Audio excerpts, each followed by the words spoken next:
The Apollo University of Lister 35 locks fee for 3 years BTEC CSC UK. Hi, hello, namaste, welcome to iDream Media. I am your Sravya. How many stocks are there in the stock market? How are they segregated, and what is the gold rate?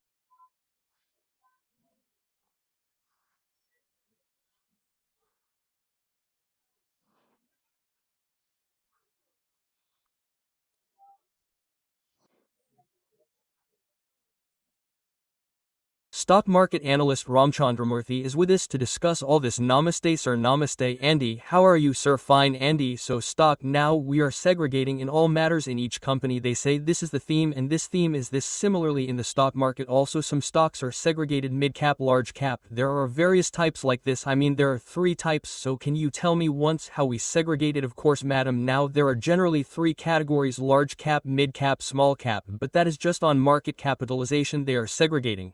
But now we normally segregate a company by sector type, that is, banking sector, IT sector, then aviation, defense, all these, and another type of analysis, that is, there are 6 types of segregation, okay, in which first the blue chip companies, that is, now large cap stocks with a solid history of long-term growth, okay, we call these large cap, that is, these are at least 20 years back started and solid, they have a proven strong record, and the companies that are leading in that sector, we call them large cap, we call them blue chip, okay.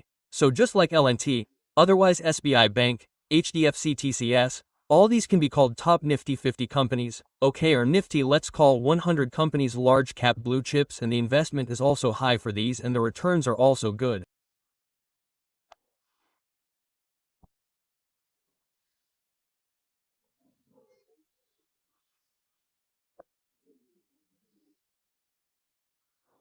Then what about dividend stocks?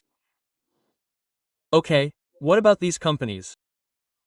All this focus is also giving high dividends. Okay, in these companies the share price of the company does not increase much but the dividends keep coming.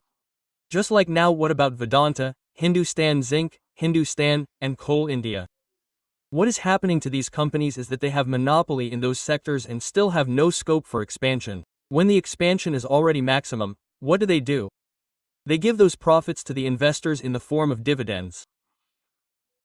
So what happens to these companies is that even if those prices do not increase, we still get some compulsory dividends every quarter. Therefore, these sector companies are mostly focused on these setup companies. They focus on sharing, so we call these dividend-paying companies. Okay, then defensive stocks. Okay, this is very popular now. Defensive. That's it, that's defensive. Okay, this is defensive stocks. Okay, defensive stocks, not defensive stocks. Okay, defensive. What is defensive stock? Everyone is confused. Defensive stocks mean that when the market is down, they rise. Okay, so we call these defensive stocks. They rise even when the markets are crashing. That's the opposite. Because, sir, these companies, for example, Hindustan Lever, ITC LAC, all of these, when the market is falling, their beta is inverse. So, when they rise, they stagnate when the market is rising, but when the market is falling, they rise. That's the correct name, sir. Defensive stocks mean defensive stocks. So now we have these stocks too. When to buy stocks? If the markets are following, then it should come like this. Shifting like that is okay. Then growth stocks. Growth stocks are those that have started in that sector and are regular, that is, tremendous growth every year, 25%, 50%, 60% growth, generating revenues, generating profits. Such stocks are called growth stocks. Now we have Bajaj Pincher. It has been giving 30% growth continuously for the last 10, 15 years. So that means that the share value has gone from 100 rupees to 9,000 and is also at the top in Nifty 50. That is always necessary. Now there is MRF with 150,000 shares. So that is what growth stocks are, they are giving continuous growth. That means their entire focus is on revenue profit growth. Okay, so that is it. Growth stocks are called okay, then comes cyclical stocks. Cyclical means that now during the rainy season, some companies have good sales. Yes, now there is pharma. In the rainy season, some stocks are good. Now there are pesticides.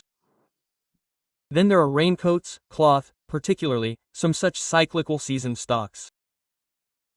Okay, they have more sales in that season. Okay, so in the summer, some stocks have this. Like cement construction is more in the summer. Okay, so all these also have an advantage in the summer, so they have more sales. That's right, who doesn't install axe in the rainy season? Yes, their sales automatically decrease. So what are some of those? Now if we invest in that season, there are chances of getting more money and more returns. Okay, then we come and call these penny stocks. These are defined in 6 ways, such as these are in the 20 rupees 20 billion range, these are highly volatile, they have started recently, that growth has come in that industry over a period, good growth has come and good wealth has been created. So what do our people say they are mostly in? What stocks do they invest in? Now when we create a portfolio, first you have to see what the company is, what is it in this year? Okay, so now you take this information and say which company in your portfolio is in growth, which company gives dividends, which company is defense, so how do you give a 20% allocation to this, a 20% allocation to this defense stock, a 20% cyclical, a 20% penny, and a 20% blue chip? Then what happens? A strong portfolio is created. Yes, it happens because we invest in all the banking sectors and reverse it. What happens is that we do not create it like this. You analyze the portfolio and see which segments and sectors are more overweight and change them. Okay, so these are the main things for us. In long-term investment, by looking at these, we can see what the company actually has and what category it falls into in this year. You will have an advantage. So, if we invest in what, we will have the best benefits. On the one hand, growth is said, on the other hand, cyclical and blue chips are also in good large capital. So, if we invest in what, we will have the best investment. That is, not a particular sector, but at least one of these 3 sectors should be taken. Okay, now, should we take growth, dividend, or blue chip or in this cyclical era? If we have at least 3 sectors, we will have a good portfolio, which will continue to create wealth. Okay, sir, thank you so much.